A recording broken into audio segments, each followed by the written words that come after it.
Ladies and gentlemen, joining us today is Laird Hamilton, American big wave surfer, co-inventor of tow-in surfing, and the world-renowned waterman.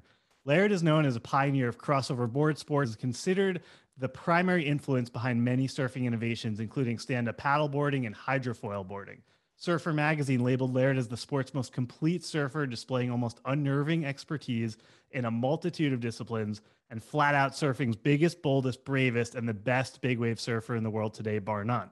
Laird is also an international fitness icon and nutrition experts. Professional athletes and celebrities look to him for training guidance, including instruction in his unique underwater resistant workouts.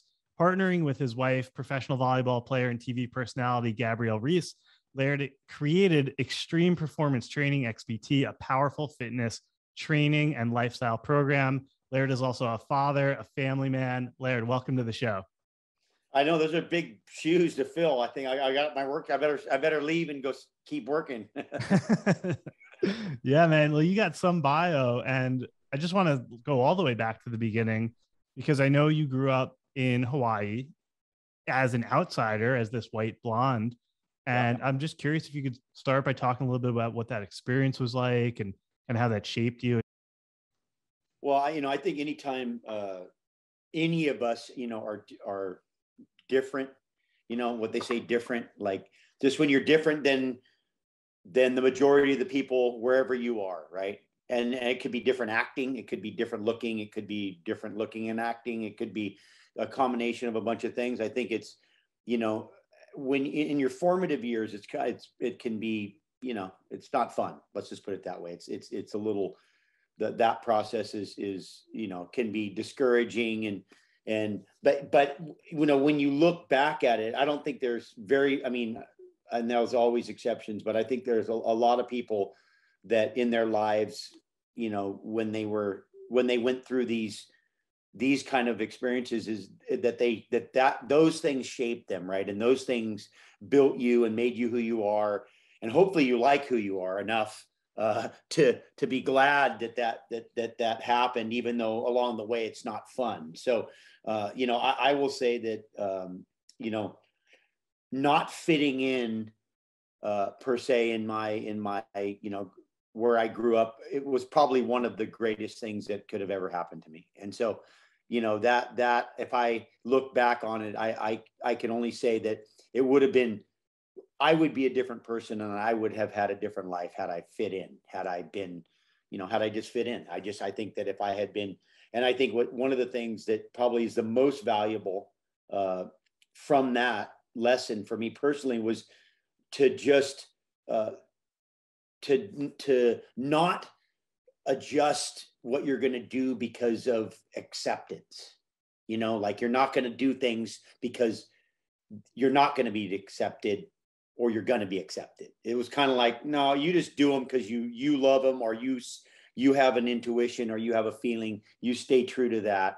And then I think that, and I think that benefits you just, throughout your life. You just, when you're not, ultimately it gets down to that you don't give the control up, to the other people, that you don't give your potential happiness or anything to the other people. You just, you hold the keys to the door, and only you can, my mom said, we are each our own greatest inhibitor, right? We stop ourselves from doing things more than anybody stops us. I think we're in a society now, especially more than ever, where we just want to blame somebody or some group or some situation for why we aren't doing well, or why things aren't the way we want them to be, instead of just saying, hey, I'll take responsibility, let's try to make a difference, I've also heard a lot of really powerful interviews of you with your wife talking about how solid your marriage is and the family that you've built.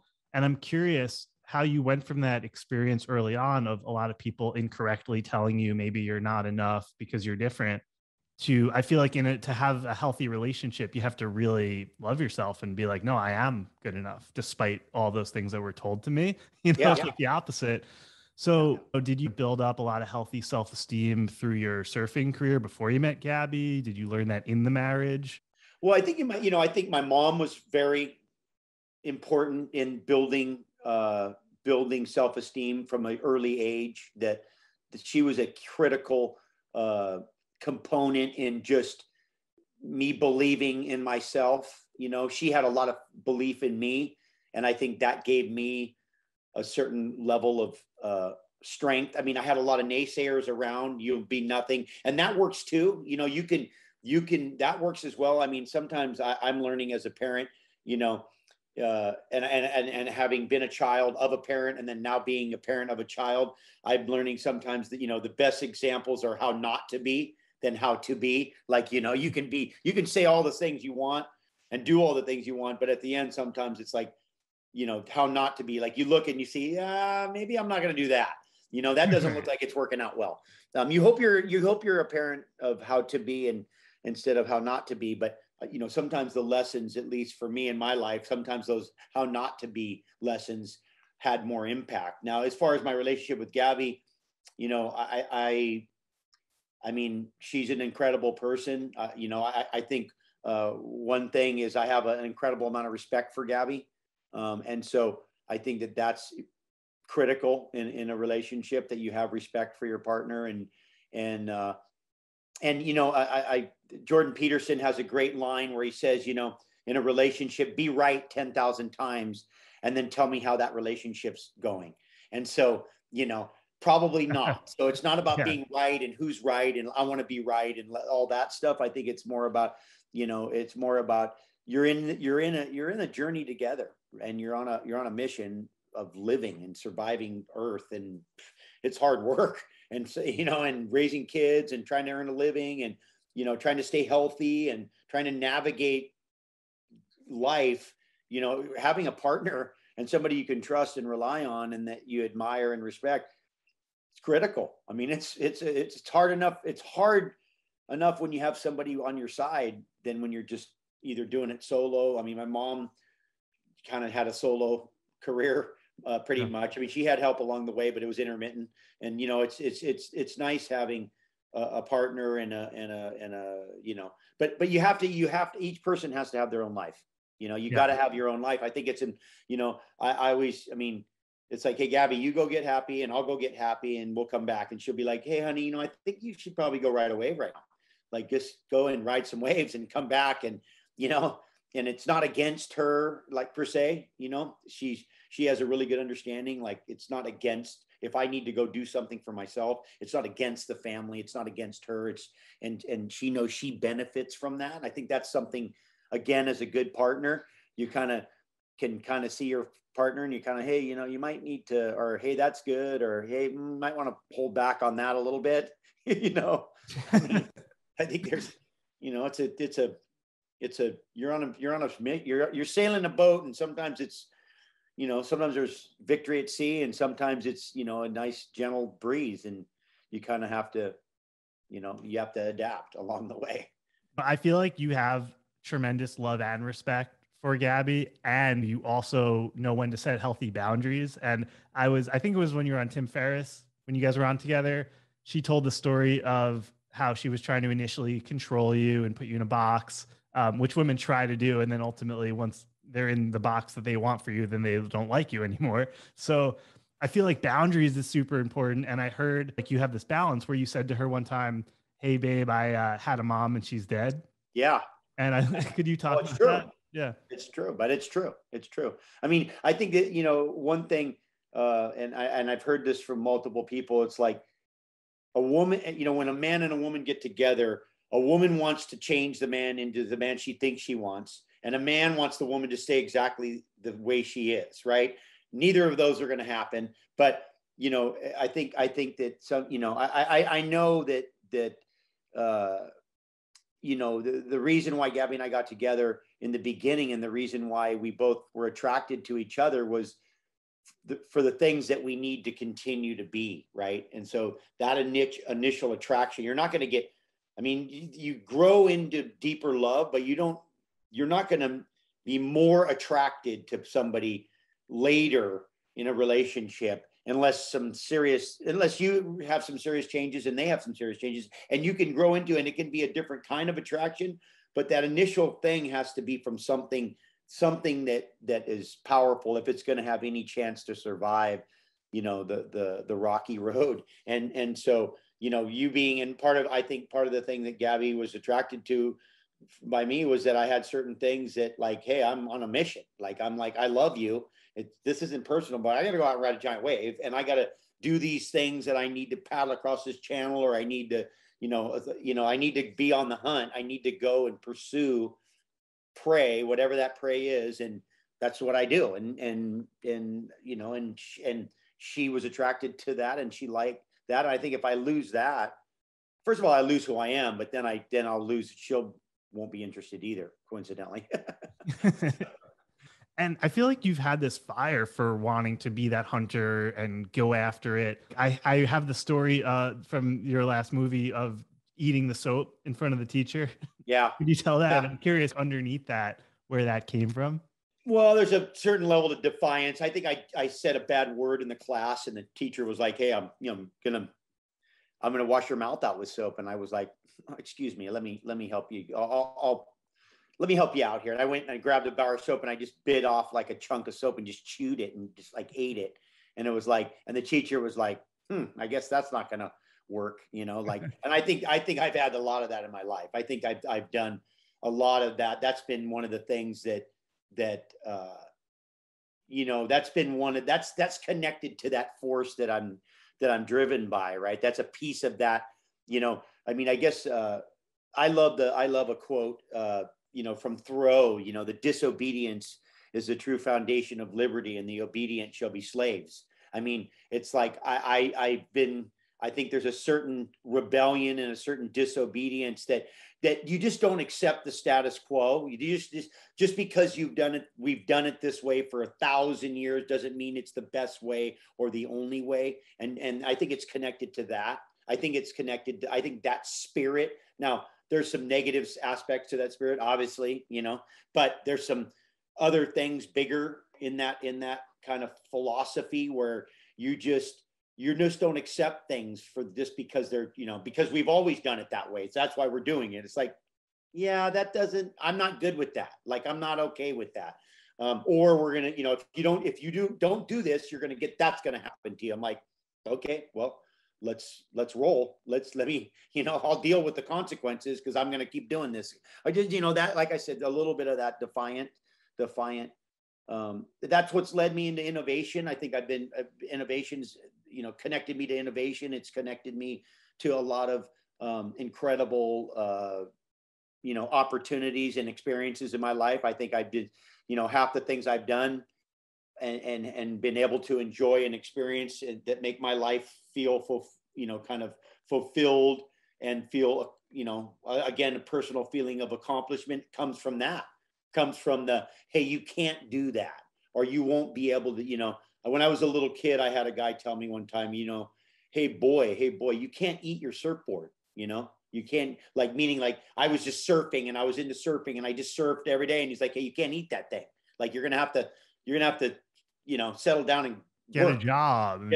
Yeah. You're going to have to work. And I'm like, well, I'm going to work with this thing, and I'm going to work as hard as people work with anything. And, my mom really was good that way. I think my mom was great.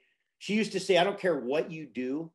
I don't care what it is, but do it as to the best of your ability. And I think that, listen, if you took a chair and you learned how to balance a chair on your head really well, and you could do all kinds of radical stuff, people would pay you and you would be sought after to just entertain people. If it was just Vegas. So, yeah.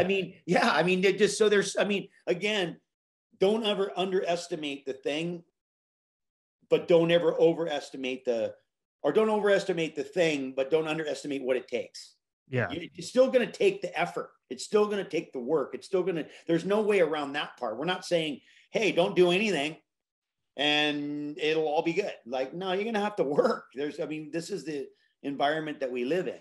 We live in a dimension where hard work, which is stress on the system, stress on the rose bush when you prune it, but it flowers. It's just, that's the world we live in. And, anybody, and there's, people step in stuff and, randomly. I think that it's interesting because there's always an exception for every rule, right? So we always have an exception. So we can use that as an excuse to be like, oh yeah, well, that's not an exact science. But the truth is that our world is governed by gravity, and everything has been stress creates benefits, right? I mean, the stress of compression makes a diamond. I mean, it just doesn't, everything is around that. And so you just can't avoid that part. I think when you try to avoid stress and you look at it, we have a society, we have a culture trying to avoid any kind of stress, even the stress of what to say and not to say, how to think, we're trying to avoid all these stresses, and it's creating vulnerability. It's creating some real issues with us physically and mentally, emotionally. I mean, it's real. It's like, oh, don't offend anybody. Don't say that. Don't say that. Don't say that. But at the end, I think that's part of stress. You have to be. I mean, I spent a good portion of my life being offended. Like, I've been offended a lot. Like, and some of it I deserved and some of it I didn't deserve. But it can strengthen us. It's been useful. Yeah, totally. I look at like the markets too, like when the government policy doesn't allow market corrections to happen and then everything just gets too propped up. It's not real. Not real. Yeah. Not real. Not real. Not honest. I mean, you have to have consequence. I try to teach my children. It's like it's a balance. Like, hey, you can't just put your hand over the fire and be like, wow, I didn't get burned. Like, consequences. And the burn serves a purpose to not do that. Oh, hey, you got to stay away. Be aware. That's hot. Like I mean, it's the world that we're in, right? And so, I know as a parent, in the beginning when you first have an infant, and you're just so like, okay, there's a step, there's a thing, don't I mean, everything is I would say everything is something that can hurt you, right? Pretty much. It's just everywhere. There's just things that everything's a weapon or a traumatic crash, right? And so you're running around. But if you don't let the kids, like fall off the first stair, then they're going to climb up 10 stairs and you're not going to be there, and they're going to do the 10-stair roll after that, where if they fall a little bit on the first one, they'll be like, that didn't feel good. I don't think I want to fall from 2, and I know I don't want to fall from 10.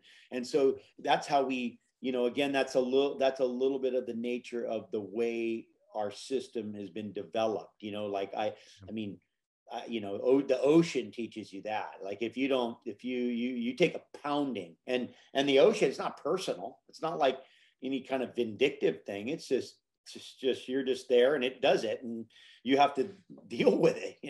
Yeah, and learn from it. And I want to also ask you, we were talking about kind of obedience versus disobedience, and I see how your healthy disobedience has resulted in so many good things in your career and your life.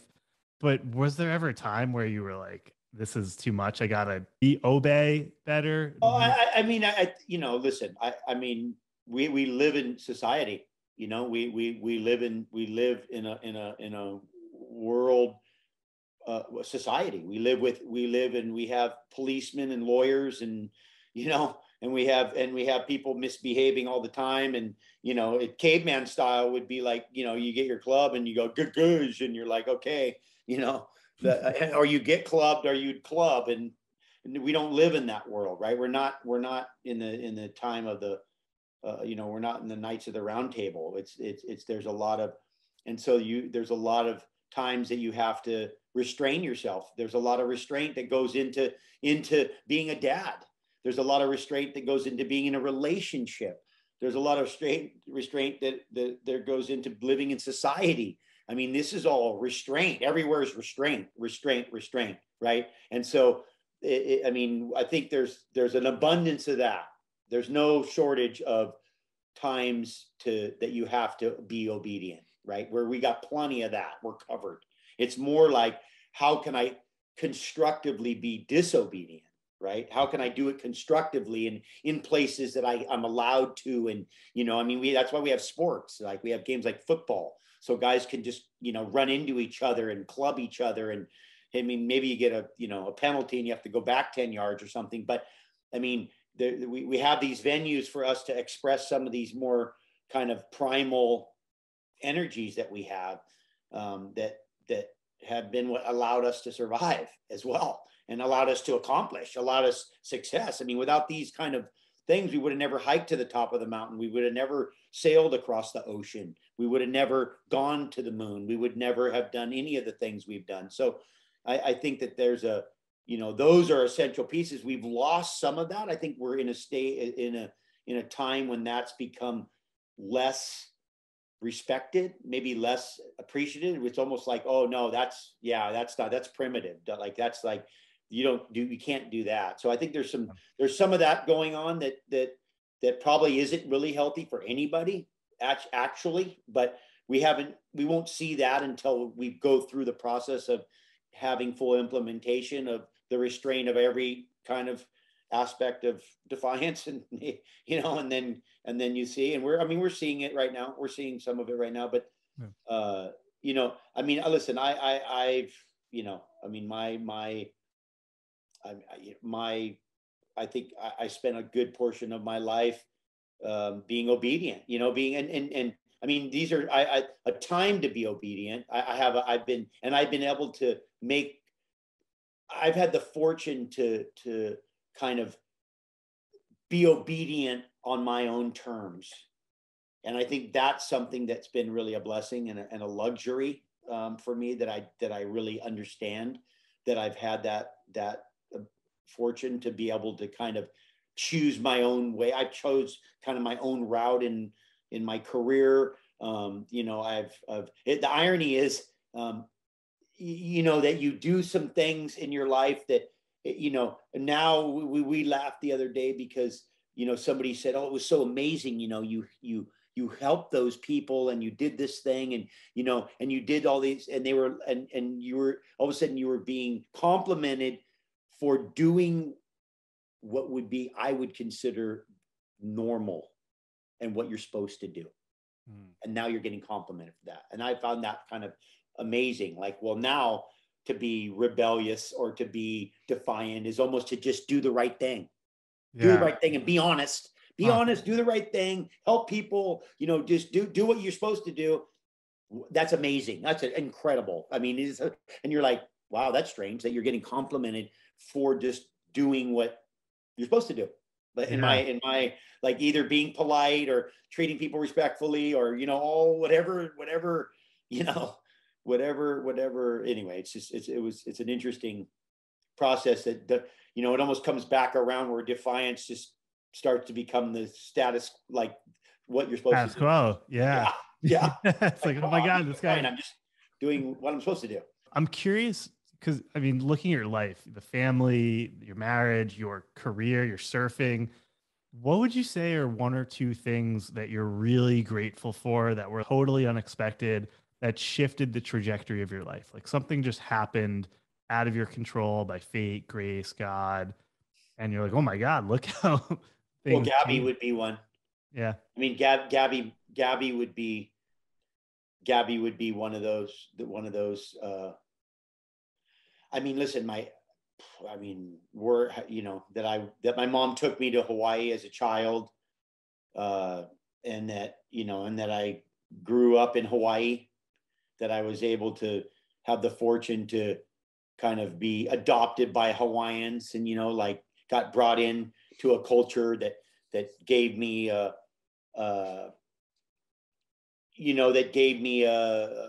identity, you know what I mean? Like, gave me a certain identity to pursue, something that I could say, hey, I would like to be this way. I'd like to have these values. I'd like to be like this. I mean, I think that, I think Hawaii, I mean, Gabby, my mom, surfing, I mean, give me, my children. I heard you talking about Hawaii one time, and you referred to it as a country. And then right after I heard you say that, another person who I know lives out there, he just moved out there, also referred to it as a country and not a state. Oh, yeah. I'm curious. Yeah. Could you talk about that? Well, when I used to go to Europe, I'd go to Europe and they go, oh, you're an American. And I'd be like, well, yeah, no, I'm from Hawaii. And they're like, but that's in America. I'm like, Actually, no, that's in the middle of the Pacific Ocean. And we Is have a that thing, the attitude, like the locals, they really see themselves like that? Hawaiians. Oh, Yeah. and you can be, if you're from Hawaii, you don't have to have even Hawaiian blood. You just have a mentality, right? There's the aloha spirit. There's a certain, and it's become gentrified and less like that than when I was a child. But there's a certain way, that people had, and actually, in Afghanistan they have some similar customs. It's a little more tribal, like you take in people into your family. Like in Hawaii, we have this thing called hanai, which means that it's like an adopting, when you pull somebody and just make them part of your family. And in Afghanistan, they do the same thing. Like in the the lone survivor, the guy gets pulled in by the Afghan family, and then all of a sudden, like once he's with them, it's like he's one of the family members. Yeah, they're risking themselves against the Taliban. Absolutely. Yeah. Absolutely. And the Hawaii's we have the same exact tradition there, but we have the aloha spirit, the generosity, and the whole, all of those things. So yeah, I mean, whenever I traveled around the world, I was always go, hey, I'm from Hawaii, and they'd be like, oh, you're an American. I'm like, yeah, no, I'm from Hawaii. Like, I'm an American. Yeah, you're right. I'm American, but I'm from Hawaii. And there is a difference. There's a difference, like even in America, there's a difference between people from the South and people from the North, and people from the East Coast and people from the West Coast. I mean, everywhere, even within the continental US, there's differences between the values of, hey, I'm from Texas. Like, I'm from Texas. Like, well, you're an American. Yeah, but I'm from Texas. I'm a Texan. I'm a Texan American. Like, I'm a Hawaiian American. So we Hawaii definitely has its own identity and its own characteristics of the way, and it's Polynesian descendants, right? So you're talking about a culture that we're navigating by stars before there was longitude and latitude. I mean, you're talking about guys that can find little rocks in the middle of the ocean from the stars and living off the ocean, and they're in the peak of the civilization. The Hawaiians were the largest humans on earth. They weren't the tallest. The African tribes were the tallest, but the Hawaiians were the largest, like, people. And because they had the best environment, best air, best water, best food. And so they just grew, they grew into big, powerful people. And so, and when you grow up with some descendants of ancient Hawaiians, you really admire that culture, and that's part of the reason why I think surfing was the only thing that created equality, right? Surfing was a place of equality. That's why I love the ocean, because we didn't matter how rich, how strong, what color, none of that was like, we don't care. It's the ocean. It's you and me. It's like our skill, our understanding, our abilities. That's going to be the thing that separates us. I have a saying, that we're all equal before a wave. And so, and then just your skill will determine your success and failure. And I really, I was fortunate to have that, and that sport was created by the Hawaiians. So, and that sport's gone around and influenced, the whole world from a little rock in the Pacific. Surfing is from Hawaii. It's not from California. It's not from Australia. Yeah. Hawaiian. Yeah. Hawaiian. It's good. Hawaiian. So your mom, I mean, some big lessons you've learned from her, like what made her so special? Obviously she had this tremendously positive impact on your life. I think my mom's courage was, my mom was a courageous woman, and I saw it many times in many different ways. I think the first thing that was the most courageous was that she just, was pregnant with me, I was born, and then she just took me to Hawaii by herself and went and just moved from California to Hawaii in the 60s. Amazing. What was the gem? Did she have like a best friend? Huh? Did she have like a best friend? She had some friends. Yeah, she grew up in Southern California. And so we're around, the Gidget surfing culture. So she grew up around surfing. Her friends were filmmakers and surfers. She surfed. And so she grew up in Southern California around surfing and kind of the boom of surfing in the early 60s. And so, Hawaii was like, that was the mystical Mecca. the mystical, magical, palm trees, coconuts, rainbows, and waves, right? And giant waves. And so, and well, just waves in general, like this. And again, the irony is that one of the best places to surf happens to be where surfing was created. I mean, there's some parallel. There's a parallel there, right? And so, so she took me there, and then, and then ultimately lived to like move to the end of a road up a a dead end road amongst a bunch of local people, and my mom worked hard and earned a living and took care of us. And I mean, my mom, like I said, the courage that my mom had, and it was awe-inspiring. Like, my mom was an incredibly hard worker and a very intelligent woman. Just a profuse reader. She just read. I mean, we had a wall in the house of books she read, and my mom could read. My mom would read books like this thick in a weekend. Like, my mom was just a consumer of. Don't play Scrabble with my mom. Let's just say that. My mom's not the person you play Scrabble with. Yeah. So, but yeah, so she, her influence on me, and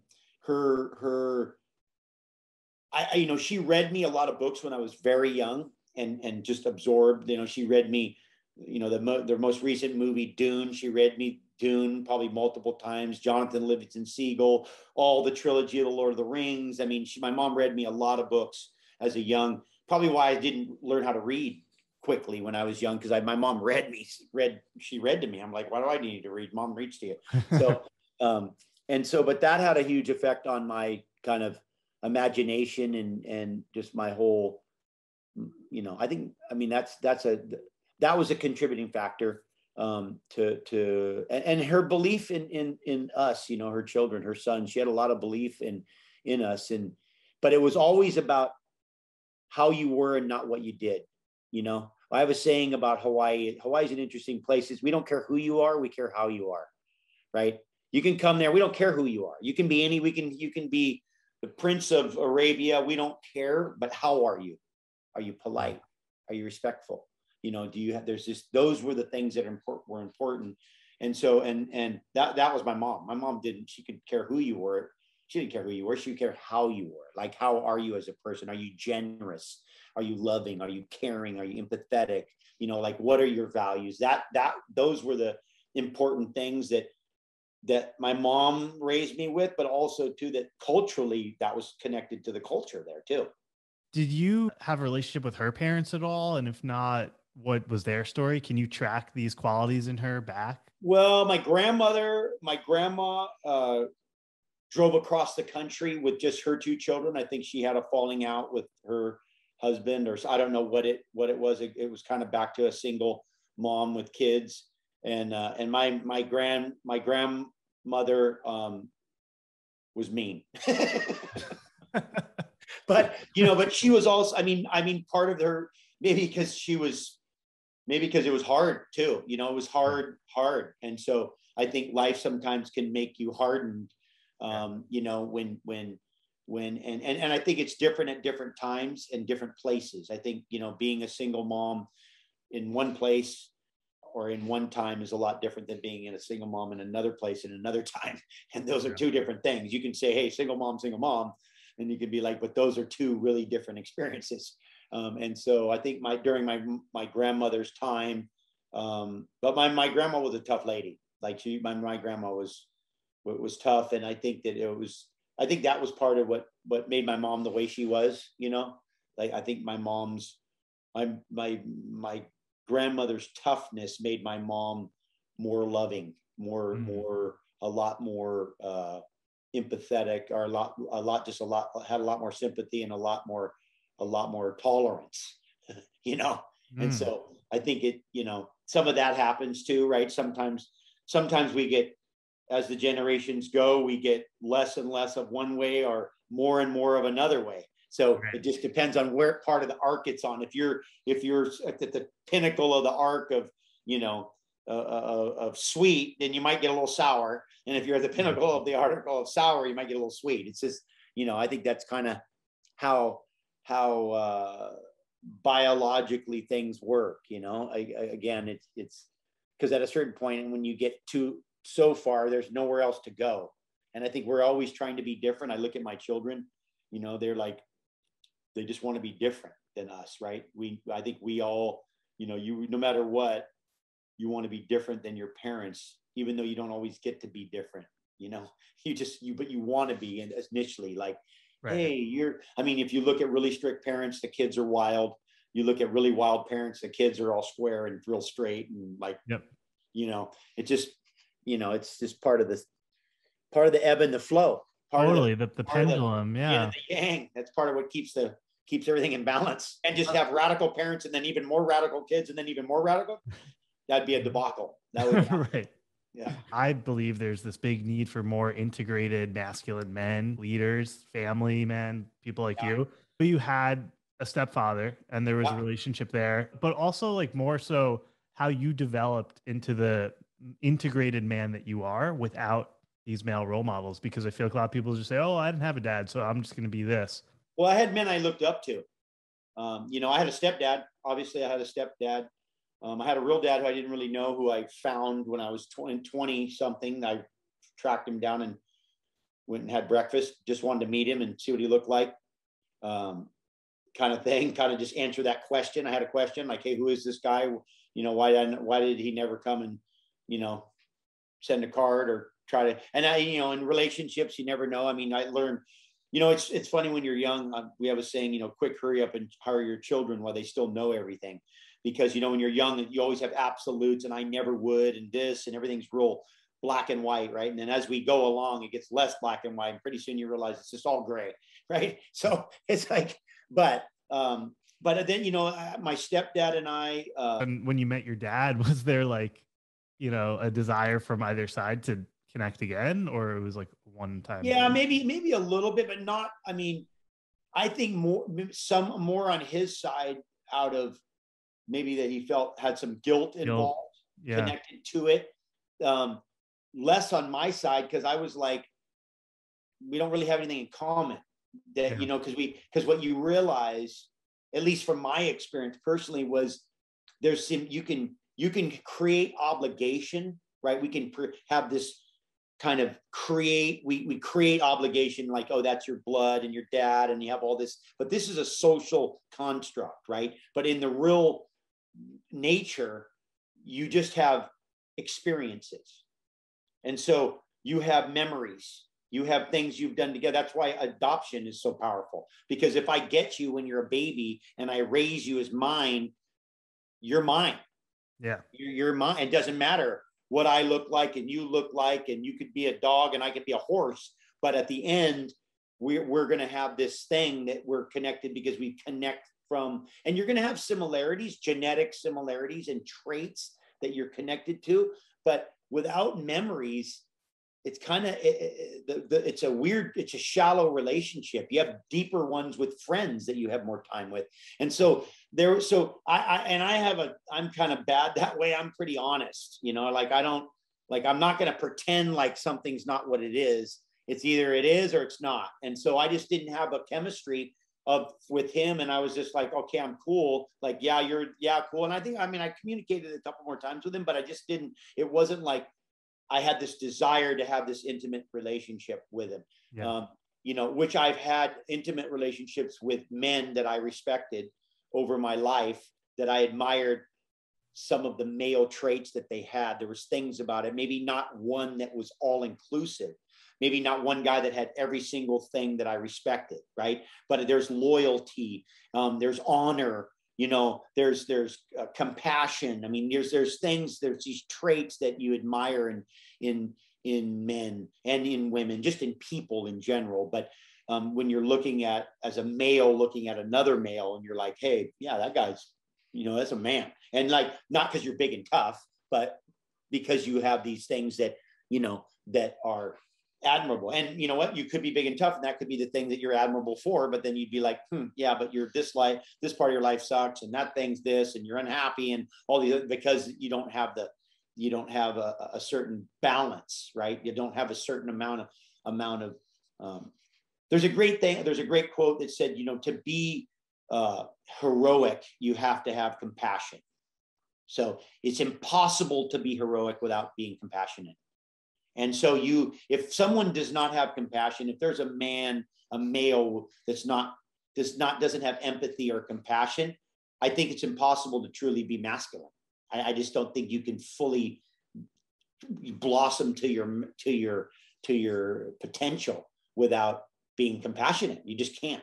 I just think it's a big piece of it. And I think that's something that we were so like hard, like I'm a man and I don't this and you don't cry. And no, like all the toughest guys I know will shed a tear and they don't have any problem with it. There's no shame in that. So, but like I said, so I've had a lot of men in my life that I've looked up to, a lot of different kinds of men that I admired, some successful and some not as successful. But the funny thing is, because people are it's interesting because people will be like, oh, you only like people that are successful, but it's actually like no, that it just happens to be that a lot of successful people have these high quality traits, right? Like hard work, certain values, like there's certain things that just happen to come with a certain level of success. And when I success, I don't mean a big bank account. I mean, good relationships and honor and respect from their peers and and all these other things that we don't value in society as much anymore. Maybe it's always been an ebb and the flow in that.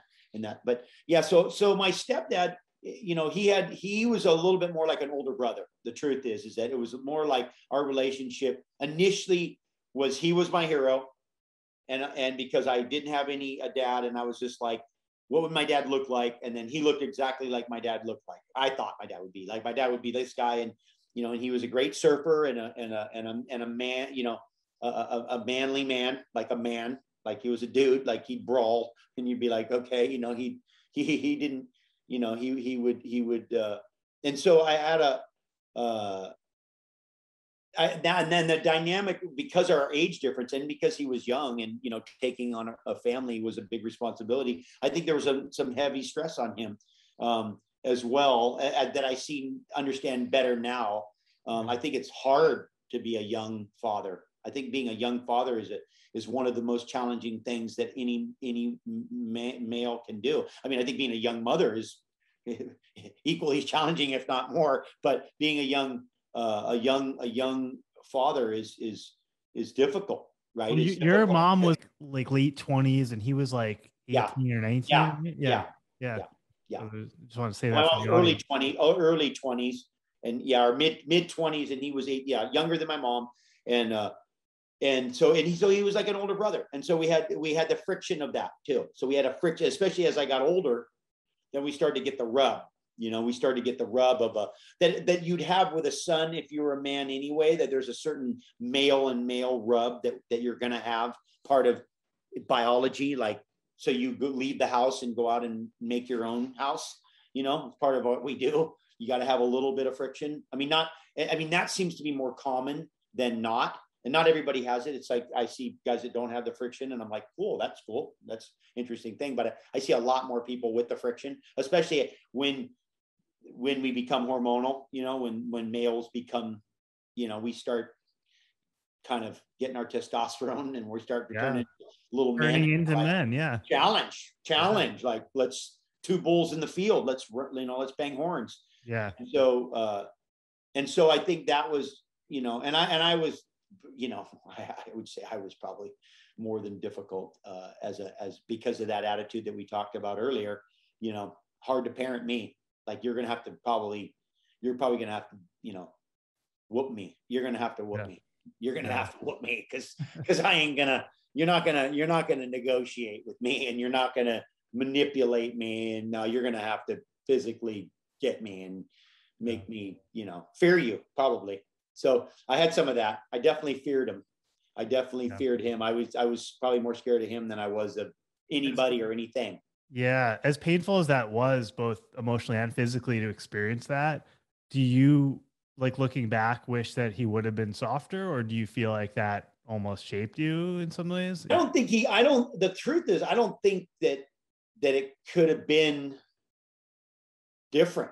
You know, I don't know. I don't know if it could have been different. I mean, obviously it could have been different, but I don't think that what was happening was going to allow it to be different than it was. Being where he was at, being where I was at, Right. being in the situation that we were in, being what I needed, ultimately what he was, you know, and is. And I mean, it was, you know, it was, I mean, we had a rumble. We had a, and it only got, it started out as a play partner and fun. Then my brother came along. That probably put a crowbar in the wheel, because my brother was the real son of the guy of Or biological so father. Yeah. he's the real son. And then now I'm not the real son and he is. And then I'm like challenged. And I think I had that. I had that as a little bit of a disclaimer. I could always just be like, well, I'm not the real son. So that was my out. Like that was my little parachute that I could use. I could pull that out when I needed it conveniently. But yeah, I mean, we, you know, I mean, listen, we were, and ultimately it was a challenge in the ocean, right? Like it became a challenge in the ocean.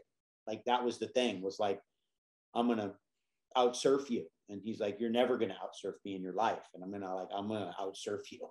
Like, like, that's where it got to, right? It got to that. It got to that. And so, you know, but like I said, I was incorrigible, like I don't know if I, right now at my age, with my experience, could have not, I don't know if I could have handled me to raise me the way I was at that time in that environment. I would have probably reacted similar to him too. I would have I think I would have been just like yeah, I don't think so. But yeah, so that was I mean, I've been fortunate to be blessed with daughters. You know, I have some young males now that come into my life that I'm able to help, to mentor. You know, I think I saw that my whole life. Like I always saw myself old and gray, like a wizard. You know, it's like a go see that guy if you want to do something, and the young guys seek you out, and you know, you're somewhere in the bushes, and they come and they show up, and you're like, oh, you want to, you know. Are these like you want to go to the mountain? No? You want to go to the mountain? Okay, well, okay, let's see what you got. Come follow me, young grasshopper. A little bit, like, I mean, I'm honored to have that. And you realize, I think part of the growth and really evolving is that, right? Yeah. Then you can be, you know, in Adlerian philosophy, you can be of servant. Then you can be of service. Yeah. So then you become of service. And so, but yeah, I think the examples of how to be and how not to be, having the men that I was fortunate to look up to there, you know, there was a lot of incredible men that I've been exposed to in my life, that I've looked up to, that I got to cherry pick a little bit. I went, yeah, I like that trait. Yep. I don't know if I like that trait. Yeah, I like that trait. You know, it's like kind of go through and just try to pull the things that you respect and you like, and then try to implement. You know, that's the ongoing thing. There's no end, right? There's no like, oh, you've arrived and you're, you know, a competent parent. Yeah, sorry, no, you suck, and you're going to continue to suck, but you're going to try to get better, and it's a moving target, right? The kids are a moving target. The relationship's a moving target. You know, your health is a moving target. Everything's moving. Everything's constantly a moving target. There's no just like, that was good, we're done, like, until it's over, until you're, you know, until they throw the dirt on the hole. It's moving. The thing's moving. Everything's moving. And I think it's all about that. Just keep, you know, pay attention. That's our motto right now for this time we're in right now. This is the pay attention time. This is pay attention. Keep your eyes open. Keep looking.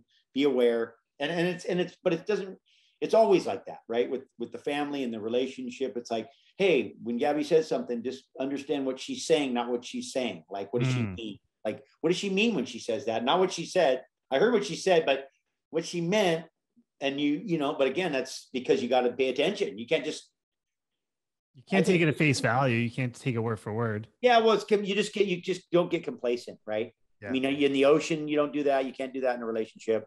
You can't do that with your health. You can't do that with, as a parent. You just can't, you can't just get complacent. You can't be like, well, that's good and this is all good, because it's going to always move. It's going to always, you're going to have to, you're going to be the wax on, wax off guy, Yeah.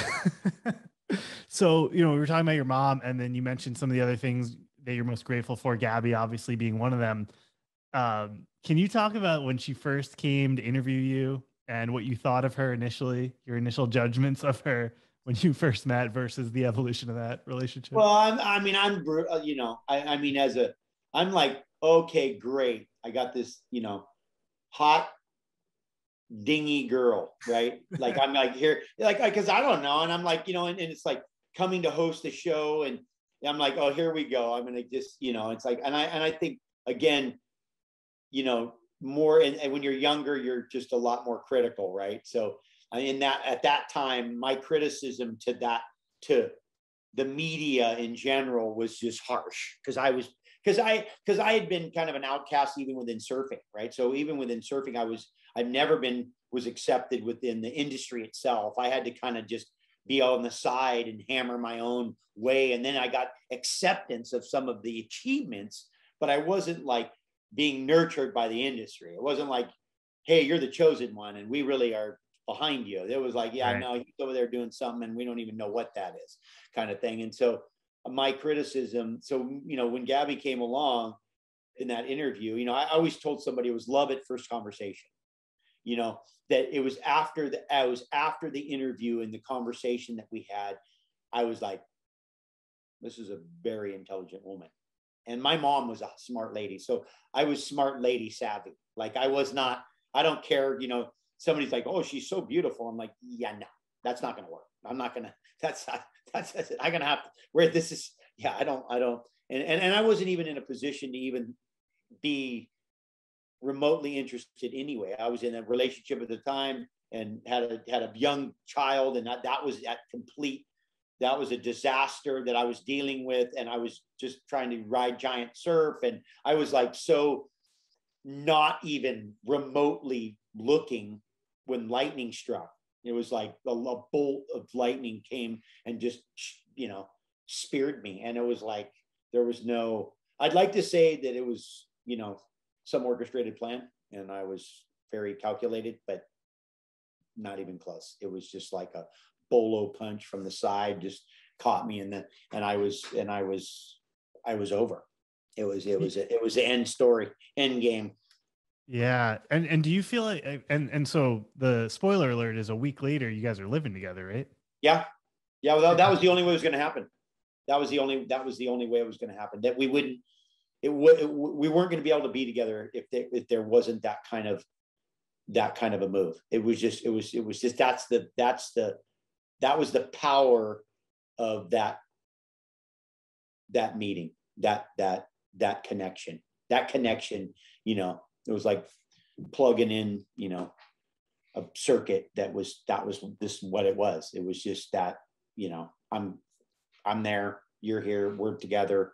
Otherwise, we won't pretend, because we're not gonna, hey, you go do your thing and I'll do my thing. And maybe we can, I'm like, yeah, no. And that's just not my style anyway. I'm not gonna, it would be like, yeah, okay, cool.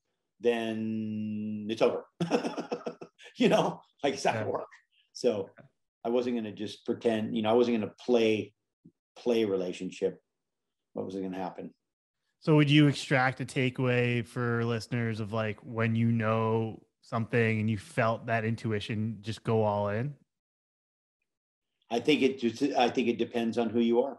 I think I've only benefited from my intuitions in my life. And I've had quite a bit of experience with that, with instincts and, both ways, like, hey, you know what, this just doesn't feel right. Like, I don't know, but something's up here. And then you come around the corner and there's, a big bear or something, you know what I mean? Like, yeah, we have that thing. And so if you have any relationship with it, so far I've never been let down by it. I've never been when I was being honest, right? When I was being honest, because sometimes I think, yeah, I got this intuition, I should go da da da da, and it's like, yeah, no, that's something else, right? There's desire and there's other things, but there's just real kind of, life altering things. And that was, and maybe mine was heightened, not from the situation, but also from what, just all my time in the ocean and that kind of that ability to kind of like, hey, I just feel like there's a giant shark. And then the next day the guy's like, hey, did you hear about that giant shark? I go, yeah, I was out there. I felt that thing. Like maybe just some of that's connected to that, right? Some of that's connected to that kind of other thing that we've had in us for a long time. We've had these skills. I try to react to them all the time. I try to listen to them and try to use them because it is a muscle. And if you use it and rely on it, it gets stronger and it's useful. I think there's some real legitimacy to it. And we're numbed by it now. Fluoride doesn't help, calcification of the pineal gland is not great, but yeah, I mean, there's some real, there's some real power in in instincts and intuitions. I mean, these are real. Like I've had Gabby warn me before, like, hey, you know what, tomorrow, I don't know, I just something about be careful. And then, I be in a situation, I'll be like, oh yeah, glad you said something.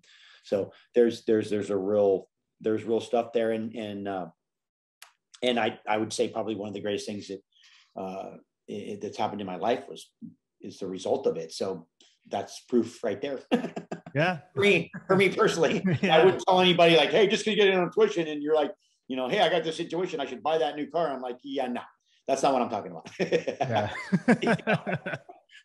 So that's the problem, right? We abuse a little bit of the abuse of that. Too. Right. Yeah, like some people say, is this God speaking to me or is this the devil pretending to be God? Yeah, well, you never know. I know in your relationship with Gabby, there was a point where I know you had someone in France that was gifting you a lot of wine, and then you got more into drinking, and then realizing that was a problem. So I'm curious of that. I personally had an addiction to pornography, and I'm outspoken about how I overcame that. I volunteer now for people in recovery. Yeah. And I'm just curious to hear about kind of what that was like for you in your life and your marriage, and just another. That was going to be the down. That was well. First of all, I came from an alcoholic background. Mm-hmm. My mom was an alcoholic for sure, absolutely, and so I was around it, socially accepted. Like just where I grew up, it was like kind of a test of manhood. Like how much beer can you drink and still stand up? And I mean, that was just, I grew up like that. Like I grew up in an environment that was, there was a lot of alcohol, and so. For me, it was just, and I never drank hard booze, and it was always too, there was always kind of this thing about, hey, I can drink a couple bottles of wine every night and wake up at 5 a.m. and lift weights and swim the channel and ride a giant wave. So what's the problem? Right. And it's a problem. So there's a problem. And so, and it was, and I'm probably not the funnest. I mean, it depends on who it is and where it is. I'm probably not the funnest drunk to be married to. I probably was really fun as a friend, because we could do radical stuff, leap buildings in a single bound, like that kind of stuff. Yeah. And but I looked at it as a weakness, at a certain point. And my mom said, again, a quote from my mom: "If you can't be true to yourself, you can't be true to anyone." And so what I thought is that. And I'd do it, I'd be like, I can stop drinking anytime I want. And I'd go a couple of days, go a week, go 2 weeks, go a month, sure. And then I'd go back into it again. And then pretty soon I was just like, I'm a hypocrite. Like I can't even control myself. How can I be honorable to anybody? And I think that had I not stopped drinking, that Gabby and I wouldn't be together right now. Wow. There's no way. There's no way that we would have that she would have been able to survive me if I didn't, hurt myself or hurt somebody or something.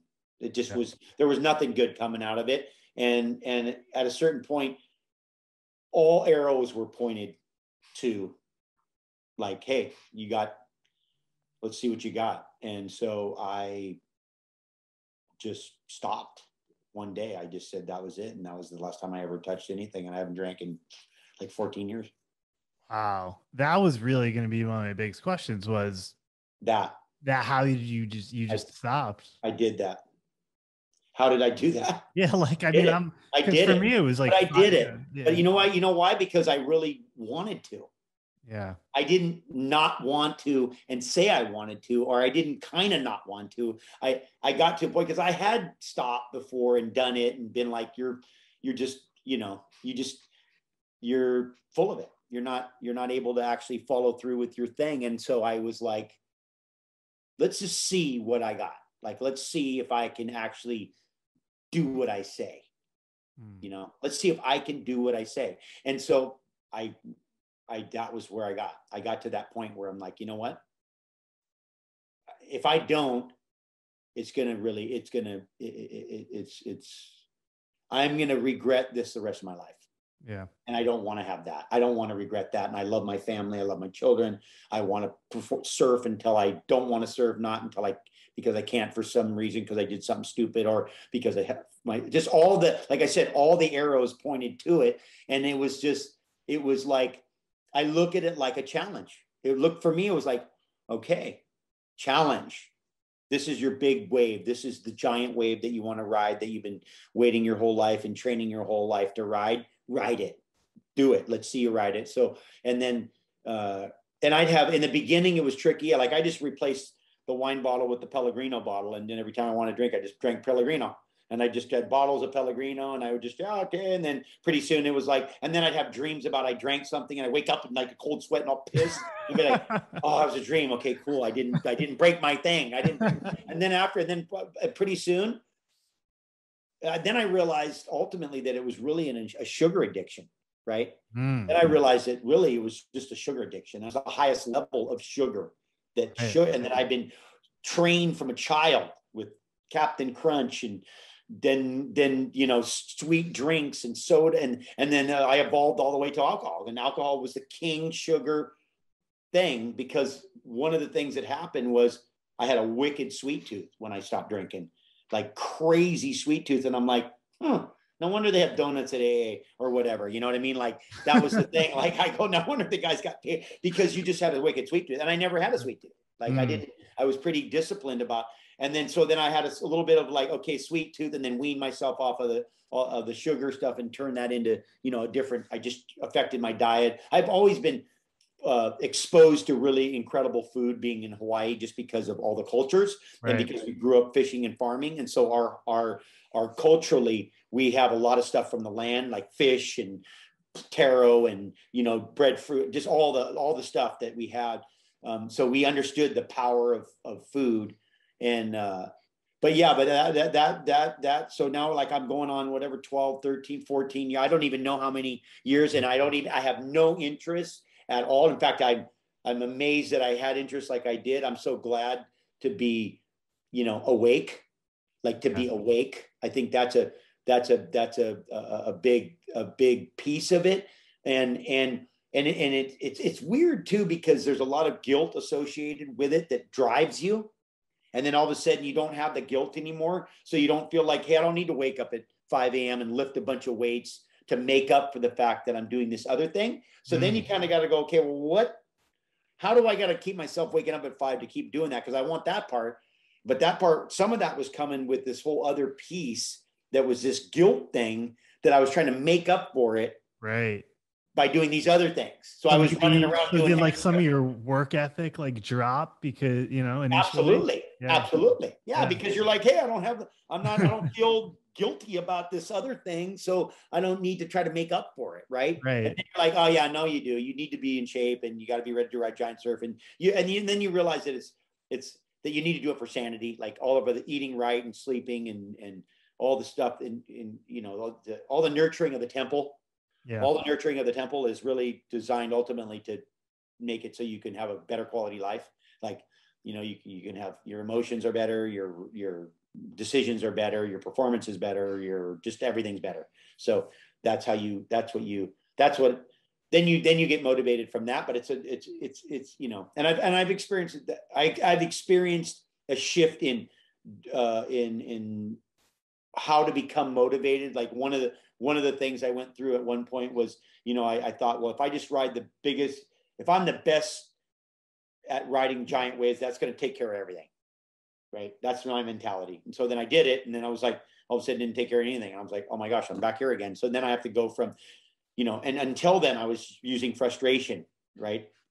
I was using frustration and anger to drive me to be great. Yeah. And then once I got what was considered great, which, you know, you can still be great and not feel great, or you can not be great and feel great. It's all your perception. But you know, once I got to be in a position where I was supposed to be great, then I was like, wow, this didn't do anything. So then I was like, okay, well, now I got to reevaluate why I'm doing it. And so then I went into, wow, I actually love this.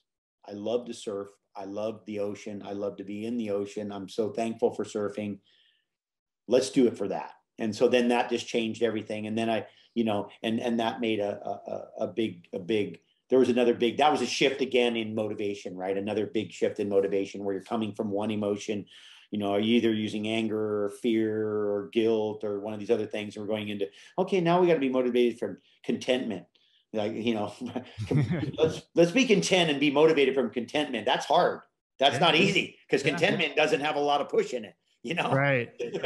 Yeah. How do you accept where you're already at and keep pushing? Yeah. It's good. Yeah. I love the quote. Alcohol is the only drug that you need an excuse not to use. Yeah. Well, you know, exactly. Yeah. Well, and also too, it's interesting how critical people are of it. Oh, you don't drink anymore. Oh, Like there's a lot of weird stuff going on that you realize really is out of people's own guilt in doing it. That then all of a sudden you don't, and then you're like a mirror, and then then they're mad at you. Yeah, just at you, and you're like, what are you mad at me for? Or like, but it's an interesting dynamic that happens, especially in, you know, relationship with friends and stuff like that. It's like, no, they know that they don't want to, like, you know, friends were trying to get me wasted, so they would feel better about what they were doing. Absolutely. That's that peer pressure stuff. Like, oh, we're not good enough for you anymore. Like, you know, like they love to do that. Like you go back home someplace and they're like, oh, come on. Yeah. Get all, you know, get drunk with us. And you're like, oh yeah, I don't drink. And they're like, what? Oh man, what? We don't, you know, we're not good enough for you. I'm like, well, actually, no, it's that nothing with you. I don't drink. Like, but there's a lot of stuff around that, and like you said, and that's how it is. Eventually you think, oh, I'm going to lose all my friends. I'm going to lose all these stuff. And then you just realize, actually, anybody that you have that in common with, you don't really need to be friends with. And you're going to have a whole new set of people that you're going to be with that are going to be so much more on the same level that you are, you're going to really be thankful. Yeah. And a lot of those people too, to be fair to them, I found other ways to connect with them outside of bars. For sure. Oh yeah, absolutely. Just like, let's go, you know, surf, or, you know. Yeah. No, that's true. Yeah. That's true. Just because we were talking about drinking, like surf culture and how it's changed. Because I feel like the booze and the drugs, like there's so many of those old movies of people overdosing in the surf culture and how that's evolved. Well, I mean, I think in general, you know, well, first of all, one of the stigmas I think that we were living down in surfing, and we have been living down, is that just the athleticism, you know, that the professionalism. I think that, you know, that we've always had a difficult time being taken seriously.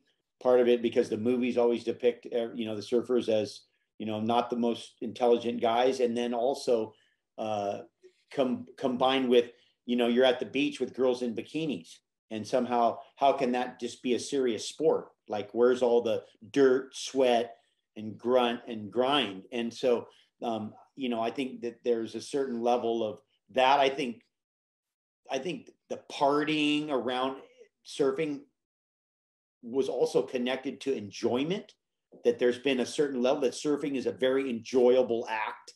And I think there's a hunger for enjoyment that when there's not surf, you're still looking for the hunger. The body craves it. So they're looking at through, you know, other artificial means.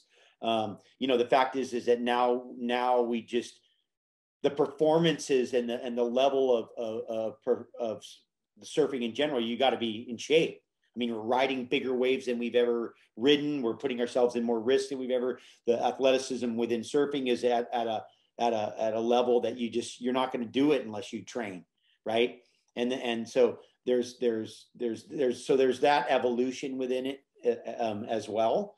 I think that there's been I mean, first of all, there's been kind of a shift over time that people are being taken more and more seriously in it, just because surfing's been around and and it's the way it's grown, and because you have high level surfers that aren't just all fast times at Ridgemount High. They're not all like, yeah, dude, all cool, awesome.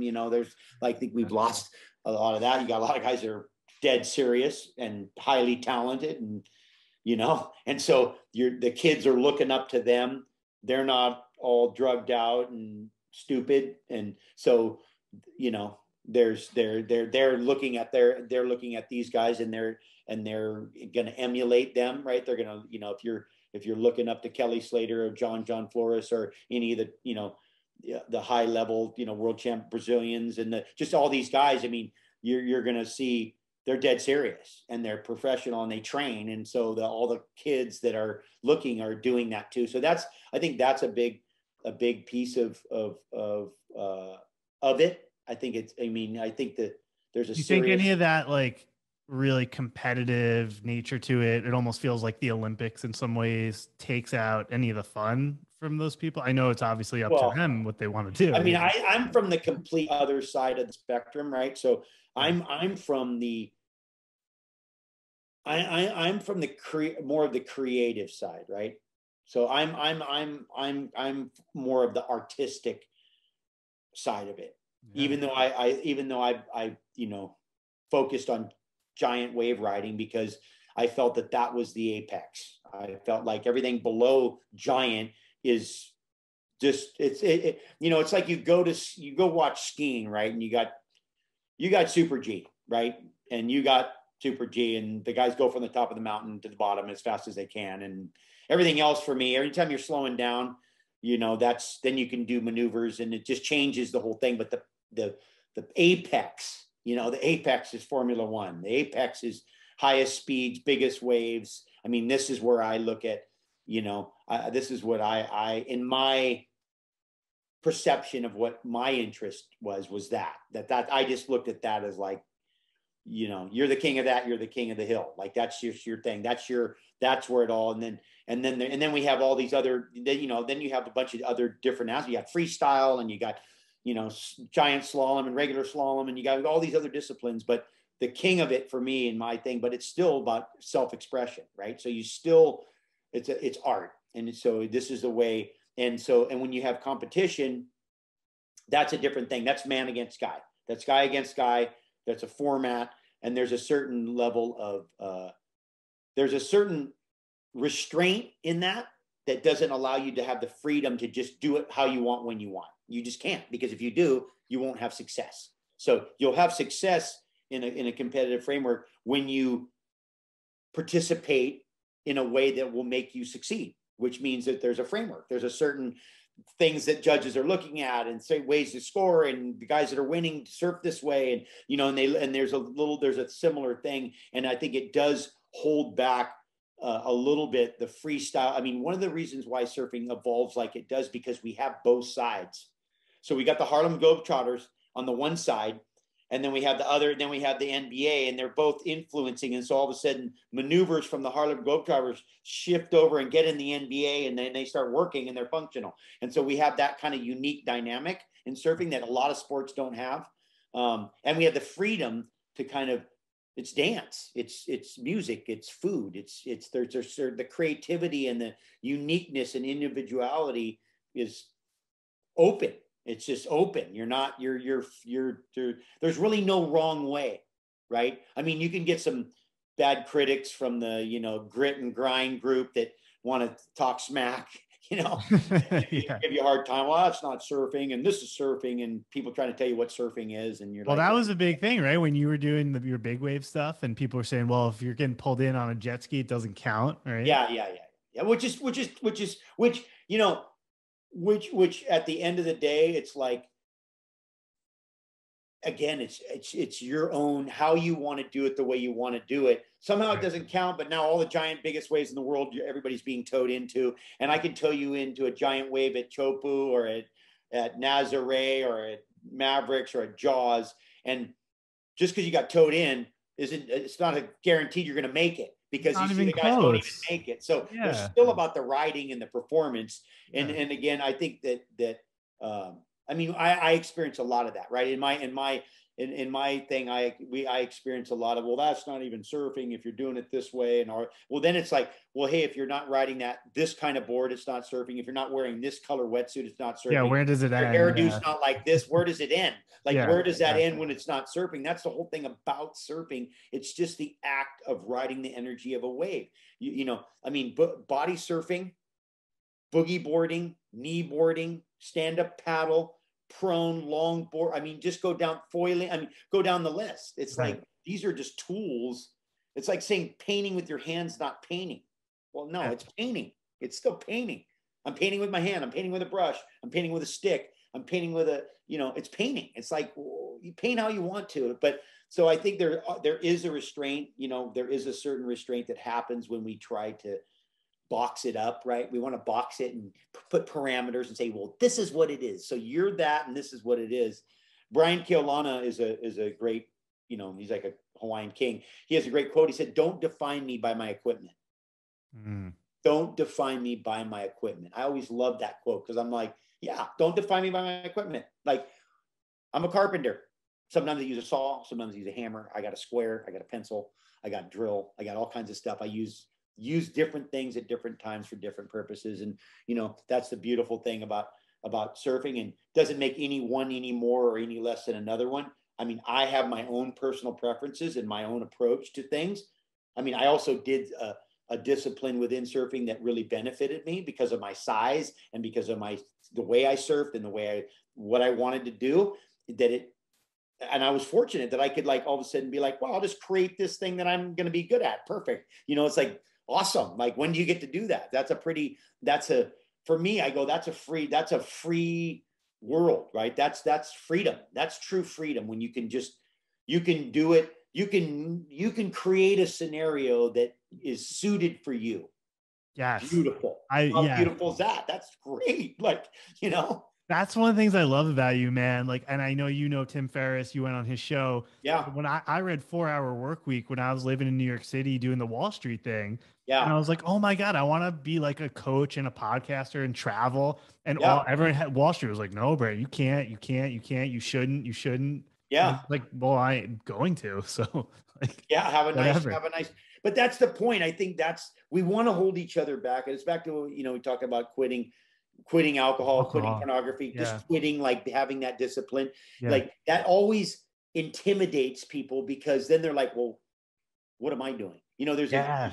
There's a great woman entrepreneur and I can't even remember her name. I just remember the quote. They asked her, if I have a really good idea, what would you recommend? And she says, don't tell anybody for a year. And they're like, well, what do you mean? Yeah. She goes, because they'll just discourage you.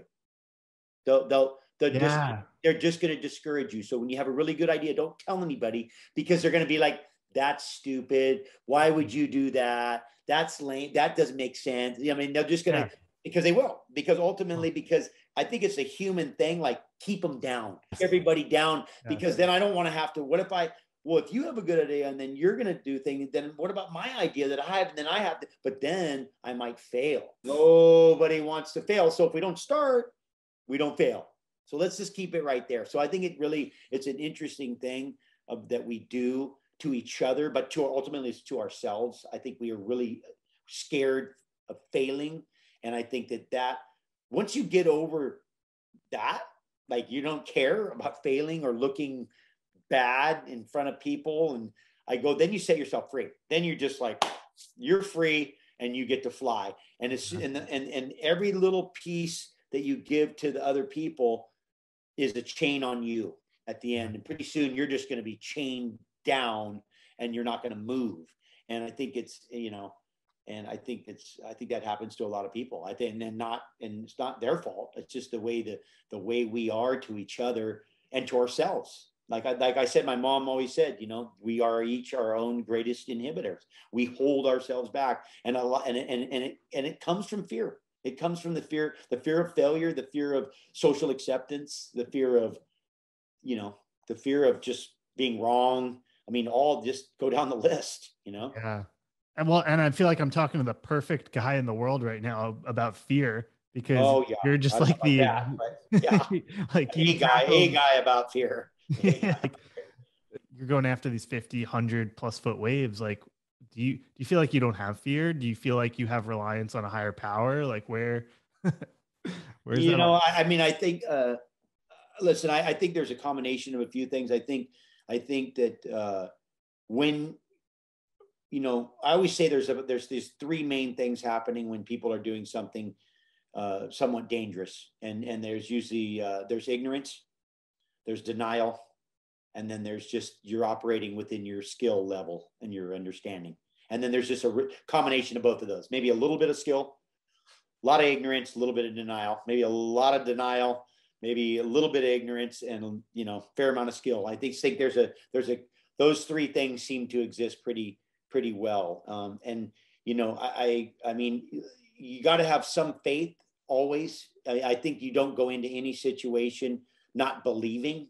I think if you go in not believing, it's going to be very, very difficult for you, especially if you don't make it. If you don't succeed, it's just going to be like a coffin. But I mean, I think that I also I talk about Free Solo, where they do the brain scan on the guy, and on Alex, and then they go, oh, he doesn't react to the danger like the way other people do, and this and that. I go, well, but I thought a lot about that, and I'm like, yeah, I don't think it's that. I think what happened was, I think he was exposed to danger so often as a young climber that he was always in a position, and that he was on such high alert. I think the body adapts, and I think that the body, it's too stressful for the system to be in danger that often, that much. And so when you are in these positions that you're scared, but then you don't die, then your brain kind of goes, well, the last 1,000 times we were in that spot, nothing happened. So let's not be so scared, because it's taxing. It's very taxing on our system. So the system adapts to start to become more tolerant and not react with full stress. And I think that's because I feel like I experienced a similar thing from growing up in Hawaii and being sucked out to sea a lot when I was a young kid. And, when you're a child and you get sucked out to sea, I mean, every time you get sucked out, you think you're going to die. Right. And, it's like a scary movie. You know how scary a scary movie is when you're a little kid? Scary. Yep. Like Jaws is scary. Everything's scary. And it's real scary because you feel like, again, everything is absolute, right? When you're a kid, right? Everything is so, black and white. So I think that stress growing up and then being exposed to that for so long, I think what happens is you become, you just have a different relationship with it. I think you don't react the same way. You doesn't mean you're not scared. I think it's important to be scared. I think being scared it's mandatory. It's like I told somebody, I go, have you ever seen how fast, an antelope can run from a cheetah? I mean, that's scared. Like they're fast. They're faster than the cheetah. Yeah. That's how, and the cheetah is the fastest animal in the world, and the antelope's faster than the cheetah. Like it gets away a lot.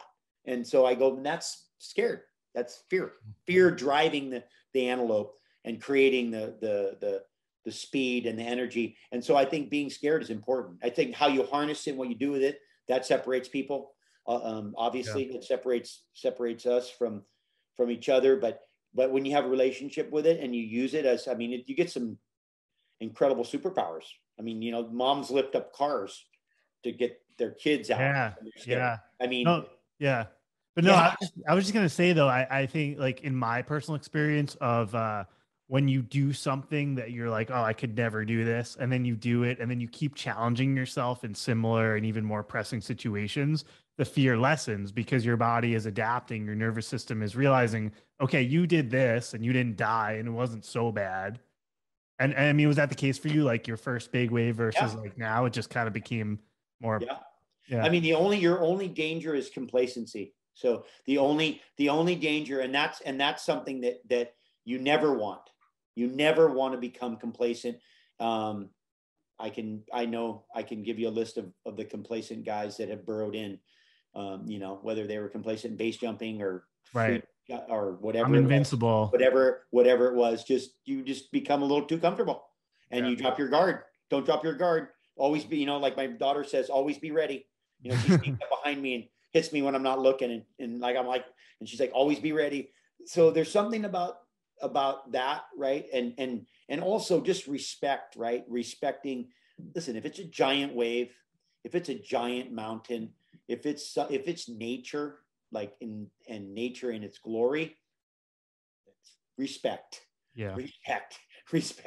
respect the power, which will keep you on guard. It'll keep you aware. It'll keep your spider senses on. I think that's a mandatory. That's just, I mean, the whole no fear, I'm not scared. Those are usually the most scared people. And it's not true because that's bad assessment. If you're in a situation, if you're flying over, 18 school buses on your motorbike and you're like, oh, I wasn't even scared. I'm like, bad job. Not good. That's not good. That's good. You need to be scared. You need to be scared. Now, doesn't mean don't do it. Doesn't mean don't do it well. It just means just be, pay attention, be aware that it's, you should be scared. It is dangerous, all those things, but have that make you a better assessment, better judgment, better decision making, have that influence you and harness that energy. That's some crazy powerful stuff. What are you working on these days? What's next for Laird Hamilton? Well, there's no end. I mean, I'm still trying to survive raising daughters. So How old are they? that's ever. I have I have a 25-year-old, and I have a 18, just turned, and a fresh 18-year-old, and then I have a 13-year-old. So Wow. I'm kind of on at different stages in calibration, as we go, different levels of, but it's all good. Girls are definitely the superior race for sure. I'm just defending myself the best I can. Yeah, you're outnumbered, man. Oh yeah, I have a male dog that's intact, so that's my only. That's me and my dog sit in the corner and kind of. And I have a young big wave rider that's been living with us training. So I got this. I got a kid from Half Moon Bay that trains at my house and lives with us. Right now he's in Mavericks up there looking at the giant swell. But he so I have one male. Gabby said, yeah, you need a friend. So I got a young, I got a young 19-year-old, 20-year-old stud who's him and I work out together and we Uber the girls around and Nice. do what we do. But right now, just all the same stuff. Laird Superfood is that's one of my main focuses right now because of the opportunity to really make a difference out there in the world, like something that can have impact. It's having impact. So Laird Superfood is a big push. XPT always is a big thing. And I mean, Gabby's got her podcast and she's got some incredible guests. So I'm always learning vicariously through her. I got the training stuff. I'm always in training mode at different times of the season. Right now we're coming into the winter, so I'm focused on riding big surf. I think that's a big piece of it. My kind of the majority, all my efforts right now in wave riding are focused on foils. So I have about 5 different disciplines of foiling that we're doing, and then. And so that's a big, because I think what I've come to understand is I'm really interested in doing what I haven't done, not what I have done, and I think that's really working. I really like doing what I haven't done, going where I haven't gone, just cementing in what you've done. I think sometimes that's more of an ego thing, and like, let me show you what I are, da da da, or I did that, I got to do it again, kind of stuff. Part of it's out of fear. You want to do what so I've been so that stuff. So I have my relationship and family and health. I mean, that's the the business stuff, and then performance stuff. So I mean, there's not enough hours in the day, right? Yeah. At the end, no matter what, but keeping the pieces all attached and working. That's a challenge. All the body parts attached and working. Oh, totally. Yeah, no, I saw some the last movie, Ride Every Wave, or Take every wave. Take Every Wave, about your hip. Yeah. But super encouraging too, because like, just to see like we all get beat up and no one's perfect, Ever. You're not as soon as you come into this world and you take one breath of air, you drop from 100% down to 99. And then it's just a matter of how much destruction do you do along the course. So it's always about operating with what you have, right? So I mean, I think we have to be careful of getting ourselves in the mindset that somehow I got to be 100%, and that's why I cannot perform like I want to perform. No, you just take whatever percentage you got that's working and you perform, and you just keep moving. I have a late friend, Mr. Wildman, who NASM, which is this National Sports Academy, they're giving him an award. But Mr. Wildman was a big, just a huge influence on me, and somebody I really respected. And he just till the end, man, that guy just was full speed to the end, to the very last day. And I look at that, I go, that's the way to do it. You go till the end, and then it's over, and then it's all good. Play full out. No regrets. Oh yeah, full out all the way. Well, hey, I just want to say thank you for being you, like your whole life and your whole journey. Seriously, Thanks. because I mean, I moved out to California because I wanted to surf all the time, and like I was telling you before we started, like I was lucky enough to get down to Long Beach. I know you're a Rockaways guy. Yeah. But there was just like something special about the ocean and surfing, and I literally moved here for the weather and so I could surf. And well, congratulations to you for making that that effort. That takes courage. That was a courageous, leave your thing that and all that stuff. That go into the unknown. That's some real pioneering spirit. That's how the world got discovered at some point. We had to have that attitude. So congratulations to you, Brendan. I give you my hats off to you, because that takes some courage, and a lot of people are just not willing to do that, and they're going to miss out. I mean, you can tell them they're going to miss out on the best thing that ever happened. Just take the leap of faith. Oh, thank you, man. I mean, so much coming from you, dude. Like, wow, you just made my day. And yeah, just to finish up what I was going to say to you, like, thank you for, being you in the surfing world, and for everything you did professionally and continue to do. And also in your family and spiritual life, and, alcohol, fatherhood, husbandry. Like, so many of the times where I've been Googling you and following you, it's like Gabby's right there, and you guys are talking about marriage and family, like just such a thing. Again, we live in this, success world. So it's super refreshing, man, just to like see you guys, and vulnerable too. Like, here's where we almost got divorced, and here's this, and here's that. And here's what I called her the first day she interviewed me. Like, don't hold back. Well, we try, I think you just don't have to look. You don't have to look over your shoulder. I think it's important to, at least for us, sometimes you're vulnerable, but never more vulnerable when you're not telling the truth. So I think you just tell the truth, let the chips fall where they may. And, at the end, you just don't have to look back. And so I think I know I like to live that way. I prefer not to have to worry about, hey, what did I say and how did I say it? And, things change along the way, just because we learn, and hopefully we change. Like, hopefully we, and what we think, one thing this year might be something next year. And that's part of being intelligent, and that's part of evolving. But I think that the foundation of that never changes. That the being honest and opening up your heart. You got to be vulnerable. You're not gonna experience everything there is if you don't hang yourself on the line. You just need to get, we gotta, and it's not easy to do. It's not easy to do. And you're going to get, sometimes you get wounded, but it's without that, you're going to miss all of the best things that there are to experience. And that's, I think we just got to live by that. Yeah, no, that's so good. And one of the biggest takeaways I'm having from this conversation is that when you talked about compassion and empathy being a huge part of the heroic journey and of masculinity, because there's so much of these YouTube channels and analyses on being more masculine, all about brute force, strength, power. And I think that's part of it, but also having, being in touch with your emotions and compassion.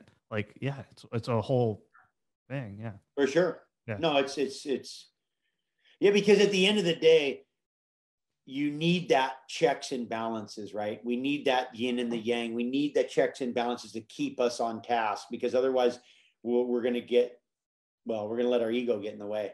And believe me, the wave doesn't care about, strength and power. It's going to show you what strength and power is.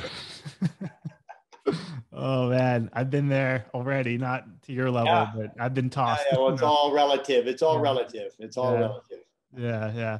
Well, Laird Hamilton, big wave surfer, husband, father, inspirational man. Thank you so much for coming on the show. Thank you. I appreciate it. Aloha. Aloha. Gabby said that to me when she called me before. She goes, aloha, Brendan. This is Gabby. Oh, yeah. Yeah, exactly.